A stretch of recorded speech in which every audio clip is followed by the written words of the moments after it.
सबसे पहले ये समझना है कि अगर मुझे कंस्ट्रक्टिव इंटरफेरेंस समझना है तो मैं क्या करूंगा, तो यहाँ पे हमने एक कंडीशन ऑलरेडी लिखी रखी है।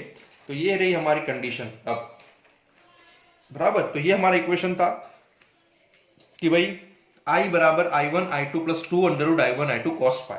तो देखो इंटरफियरेंस को समझने के लिए हमें दो टर्म समझनी पड़ेगी, एक है फेज डिफरेंस और दूसरा है पाथ डिफरेंस।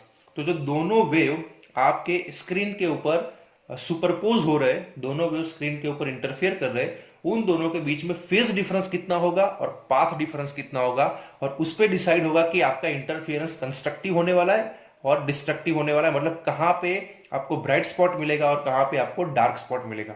या आप ऐसा बोल सकते हो कि ब्राइट स्पॉट मिलने के पीछे का रीजन क्या है और डार्क स्पॉट मिलने के पीछे का रीजन क्या है। तो वो दोनों के पीछे का जो रीजन है वो है फेज डिफरेंस और पाथ डिफरेंस, दो वेव के बीच का। तो देखो यहाँ पे ये जो इक्वेशन है उसमें जो पीछे वाला जो टर्म है उसको इंटरफियरेंस टर्म बोलते हैं, क्योंकि यही टर्म के अंदर जो कॉस फाई है ना वो वेरिएबल है। कॉस फाई की वैल्यू चेंज हो सकती है, अगर कॉस फाई की वैल्यू चेंज होगी तो इंटेंसिटी आपकी चेंज होगी। तो मैं सबसे पहले बात करूंगा कंस्ट्रक्टिव इंटरफेरेंस की। तो कंस्ट्रक्टिव इंटरफेरेंस के लिए जो कंडीशन है वो क्या होनी चाहिए, तो अगर आपका इंटरफेरेंस कंस्ट्रक्टिव हो रहा है तो कॉस फाई की जो वैल्यू है 1 हो जाएगी, मतलब फाई कॉस फाई की वैल्यू मैक्सिमम हो जाएगी, बराबर। क्योंकि कंस्ट्रक्टिव इंटरफेरेंस में इंटेंसिटी मैक्सिमम होती है, वहां पे आपको क्या मिलता है, ब्राइट स्पॉट मिलता है, ब्राइट फ्रिंज मिलता है। तो कॉस फाई की वैल्यू यहाँ पे 1 लेनी है, बराबर। तो कॉस फाई की वैल्यू 1 कब हो सकती है, जब फाई की वैल्यू 0, 2 पाई, 4 पाई इस तरह से पाई की वैल्यू हो। तो बराबर, तो पाई की वैल्यू मतलब फाई की वैल्यू अगर ये होगी तब आपके कॉस फाई की वैल्यू 1 होगी, ठीक है। तो फेज डिफरेंस यहां पे बन जाता है, फाई को हम फेज डिफरेंस बोलते हैं। तो फेज डिफरेंस कितना होना चाहिए दोनों वेव के बीच में, that is 0, 2 pi, 4 pi, 6 pi, that is the even multiple of 5। तो दो वेव के बीच में, मतलब जो दो वेव आ रहे हैं वो दो वेव के बीच में जो फेज डिफरेंस है अगर वो 0, 2 पाई, 4 पाई के इवन मल्टीपल में, पाई के इवन मल्टीपल में, तो वहां पे कंस्ट्रक्टिव इंटरफेरेंस होगा, ठीक है। मतलब वहां पे आपको ब्राइट स्पॉट मिलेगा, ब्राइट फ्रिंज मिलेगी। अगर आपका पाथ डिफरेंस, अगर मुझे पाथ डिफरेंस गिनना है, बराबर, तो पाथ डिफरेंस गिनने का फॉर्मूला ये है, it is 2 pi by lambda multiply by path difference is equal two phase difference. तो 2 pi by lambda into path difference P हो गया, और फेज डिफरेंस आपका कितना था, 0, 2 पाई, 4 पाई। तो मैं पी को सब्जेक्ट बनाऊं और बाकी सब चीजें इस तरफ ले जाऊं, तो पी की वैल्यू आएगी 0, lambda, 2 lambda, 3 lambda up to infinity, okay. तो इन जनरल अगर मुझे लिखना है तो P is equal to N lambda. तो आपका पाथ डिफरेंस जो है वो इंटीग्रल मल्टीपल ऑफ वेवलेंथ होना चाहिए, बराबर। तो दो वेव के बीच में अगर path difference integer multiple of wavelength है तो भी वहां पे कंस्ट्रक्टिव इंटरफेरेंस होगा, मतलब कि वहां पे आपको ब्राइट स्पॉट मिलेगा, ब्राइट फ्रिंज मिलेगी। तो ये दो कंडीशन है, एक कंडीशन फेज डिफरेंस की, एक कंडीशन पाथ डिफरेंस की फॉर द कंस्ट्रक्टिव इंटरफेरेंस। तो फेज डिफरेंस की कंडीशन ये रही और पाथ डिफरेंस की कंडीशन ये रही, बराबर। उसी तरह से हम बात करेंगे डिस्ट्रक्टिव इंटरफेरेंस। तो डिस्ट्रक्टिव इंटरफेरेंस में क्या होता है, तो डिस्ट्रक्टिव इंटरफेरेंस का मतलब होता है कि वहां पे आपको कॉस फाई, वहां पे आपको क्या मिलेगा, डार्क स्पॉट मिलेगा, ठीक है। वहां पे आपको क्या मिलेगा, डार्क स्पॉट मिलेगा, या तो डार्क फ्रिंज बोल सकते हैं आप उसको, डार्क फ्रिंज मिलेगी, बराबर। तो वहां पे पाथ डिफरेंस और फेज डिफरेंस के बीच में क्या रिलेशन होगा, मतलब क्या कंडीशन होगी। तो वहां पे आपको इस इंटरफेरेंस के टर्म्स में, मतलब इस इंटेंसिटी वाले इक्वेशन के अंदर कॉस फाई की वैल्यू हो जाएगी -1। और कॉस फाई की वैल्यू -1 कब होती है, जब फाई की वैल्यू, मतलब एंगल की value pi, 3 pi, 5 pi up to infinity तक होगा, मतलब ऑड मल्टीपल ऑफ पाई। तो जब आपका पाई की वैल्यू ऑड मल्टीपल में होगी तब कॉस फाई की वैल्यू -1 होती है। तो ये है फेज डिफरेंस की वैल्यू, बराबर, ऑड मल्टीपल ऑफ पाई, ठीक है। उसी तरह से पाथ डिफरेंस क्या होगा, तो पाथ डिफरेंस का फॉर्मूला है 2 pi by lambda multiply by path difference is equal two phase difference, इसको याद रखना है। तो path difference P, phase difference आपका पाई, 3 पाई, 5 पाई है, बराबर। तो आपका जो पाथ डिफरेंस है that is equal to lambda by 2, 3 lambda by 2, मतलब आप इसको इधर मल्टीप्लाई कर दो तो lambda by 2, 3 lambda by 2, 5 lambda by 2। In general अगर मुझे लिखना है तो that is 2n-1 lambda by 2, ठीक है। तो ये इन जनरल हो गया, मतलब कि odd multiple of lambda by 2, मतलब odd multiple of lambda by 2। तो मतलब ये है कि दो वेव के बीच में अगर phase difference odd multiple of pi है, या तो दो वेव के बीच का path difference odd multiple of lambda by 2 है, तो वहां पे डिस्ट्रक्टिव इंटरफेरेंस होगा, मतलब वहां पे आपको डार्क स्पॉट मिलेगा या तो डार्क फ्रिंज मिलेगी। तो ये मैथमेटिकल उसका आंसर है भाई, कि जहां पे आपको स्क्रीन के ऊपर ब्राइट और डार्क फ्रिंजेस मिली तो ब्राइट फ्रिंजेस मिली तो वहां पे वेव के साथ क्या हुआ होगा, डार्क फ्रिंज मिली तो वेव के साथ क्या हुआ होगा, दोनों के बीच में क्या फेज डिफरेंस रहा होगा, दोनों के बीच में क्या पाथ डिफरेंस रहा होगा, और उस पर डिपेंड करता है कि आपको वहां पे ब्राइट स्पॉट मिलेगा या डार्क स्पॉट मिलेगा, मतलब कि वहां पे कंस्ट्रक्टिव इंटरफियरेंस होगा या डिस्ट्रक्टिव इंटरफियरेंस होगा। ठीक है, तो ये इस चीज का मतलब है। अब मैं ये पाथ डिफरेंस और फेज डिफरेंस जो है वो आपको मैं एक डायग्राम की मदद से समझाने की कोशिश करता हूं कि पाथ डिफरेंस और फेज डिफरेंस होता क्या है, और एक्चुअल में अगर पिक्टोरियल अगर मुझे समझना है तो कैसा होता है। तो आप एक चीज को समझने की कोशिश करिए कि देखो यहाँ पे ये दो वेव, ये आपको मैंने दो सोर्स बताया, देखो ये दोनों सोर्स कोहेरेंट सोर्सेस है। ठीक है, ये कोहेरेंट सोर्सेस है। तो सबसे पहली कंडीशन क्या होती है कि भाई इंटरफियरेंस के लिए जो दोनों सोर्स है वो कोहेरेंट होने चाहिए। अब ये देखो दोनों सोर्स में से लाइट के वेव्स निकल रहे हैं, बराबर। ये जो लाल स्पॉट मैंने यहाँ पे बताया, red spot, that is a crest दिखाता है, और जो यहाँ पे ग्रीन स्पॉट बताया दैट इज अ ट्रॉफ दिखाता है। तो ये दोनों वेव यहाँ पे निकल रहे, कोहेरेंट है। कोहेरेंट मतलब ये दोनों वेव में से जो निकलने वाले जो लाइट है उनकी फ्रीक्वेंसी सेम है, बराबर, और दोनों के बीच का फेज डिफरेंस और जो फेज डिफरेंस जीरो या तो कांस्टेंट है। ठीक है, अब देखो हम अब सबसे पहले दो अलग अलग केस को स्टडी करेंगे। तो सबसे पहला जो केस है यहाँ पे देख लीजिए कि मान लो ये आपका स्क्रीन है, तो देखो कि वेव कैसे मिले होंगे, बराबर, इसको समझने की कोशिश करो। तो देखो सोर्स में से वेव निकला, तो अगर मैं बात करूंगा इस तरह से पहले डायग्राम में कि वेव निकल रहा है, और ये वेव पहला वेव है वो यहाँ पे उसका रेड स्पॉट है, बराबर, मतलब कि यहाँ पे उसका क्रेस्ट है। ठीक है, यहाँ पे उसका क्रेस्ट है। अब ये दूसरा वेव है, वो भी स्क्रीन पे मिला, और दोनों वेव एक जगह पे सुपरपोज हुए, और सुपरपोज जब हुए तो दोनों के क्रेस्ट क्रेस्ट आपस में मिले, दोनों के क्रेस्ट क्रेस्ट आपस में मिले। तो दोनों के क्रेस्ट क्रेस्ट आपस में मिले तो उसका जो रिजल्टेंट एम्पलीट्यूड होगा वो इंक्रीज हो जाएगा, और वहां पे क्या मिलेगा, कंस्ट्रक्टिव इंटरफियरेंस। तो this is a constructive interference. ठीक है, तो वहां पे आपको क्या मिलेगा, ब्राइट स्पॉट। तो ब्राइट स्पॉट जहां पे मिला आपको स्क्रीन पे, वहां पे वेव के साथ क्या हुआ होगा, अगर आपको इमेजिन करना है तो आप इस डायग्राम की मदद से इमेजिन कर सकते हैं कि वहां पे दोनों के ट्रॉफ ट्रॉफ मिलेंगे या तो फिर क्रेस्ट क्रेस्ट मिलेंगे।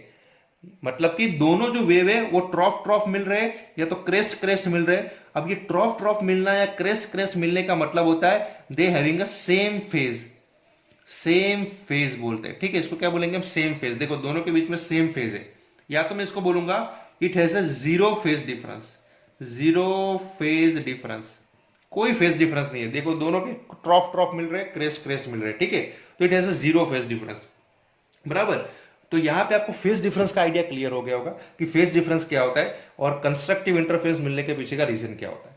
ठीक है, तो ये पहला केस है। अब दूसरा केस थोड़ा और हाई लेवल का समझिए। ये पहला सोर्स है, इसमें लाइट का वेव निकला, ठीक है, और ये दूसरा सोर्स है, इसमें लाइट का वेव निकला।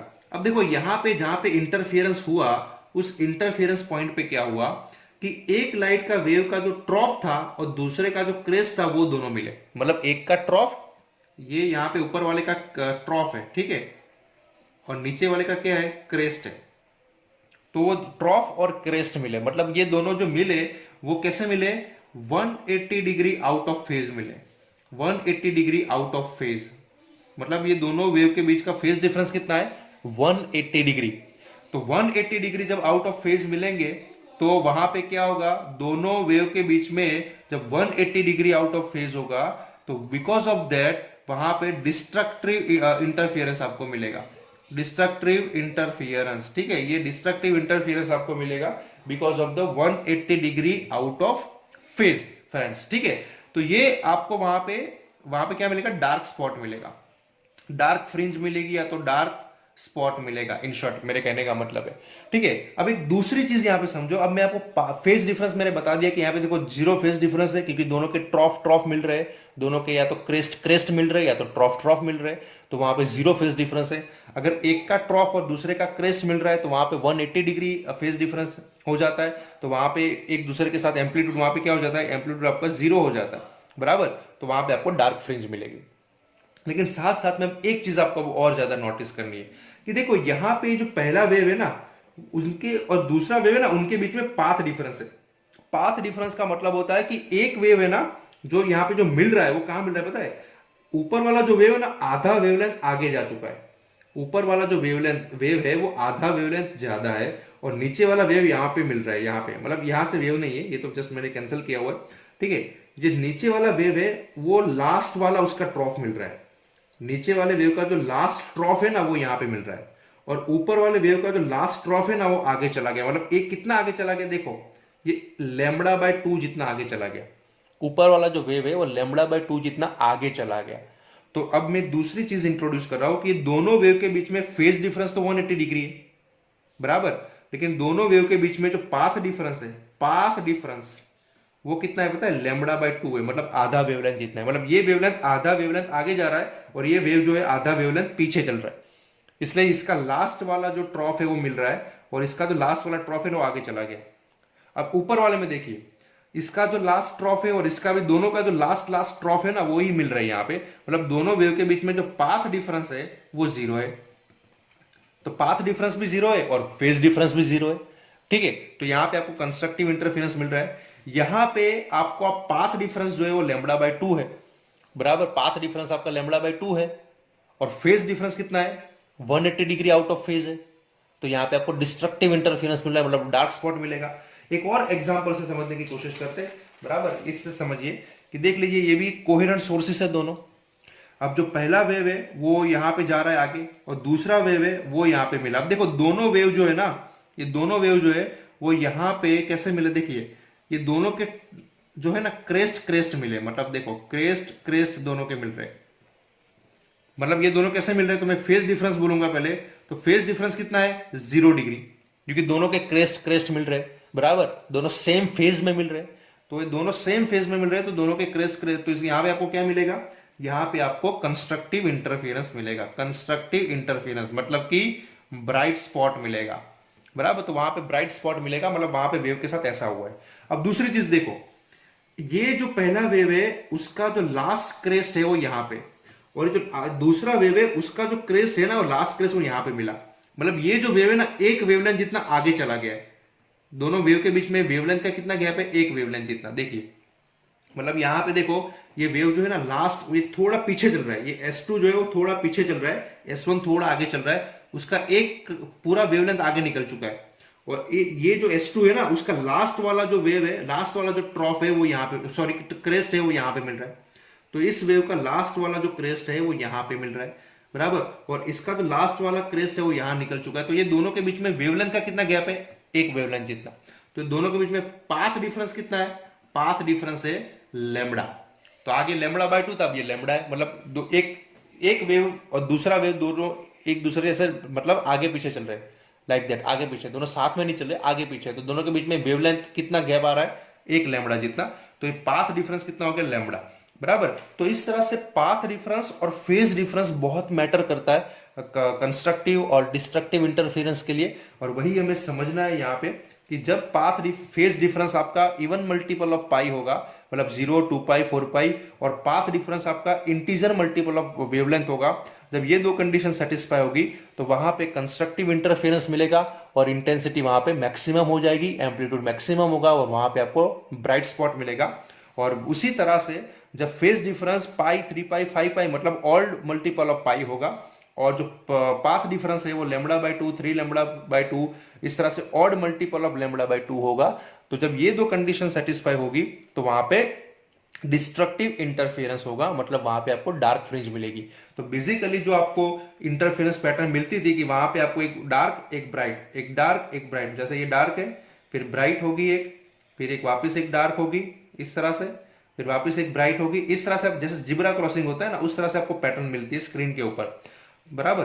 तो सॉरी ये आपका ब्राइट होगा, ठीक है, और ये आपका डार्क होगा, ओके। तो इस तरह से जो आपको जो पैटर्न मिलती है वो पैटर्न इसीलिए मिलती है क्योंकि जहां जहां पे वेव के बीच में कंस्ट्रक्टिव की कंडीशन सेटिस्फाई होगी वहां पे आपको ब्राइट स्पॉट मिलेगा, और जहां जहां पे आपको डिस्ट्रक्टिव की कंडीशन सेटिस्फाई होगी वहां पे आपको डार्क स्पॉट मिलेगा।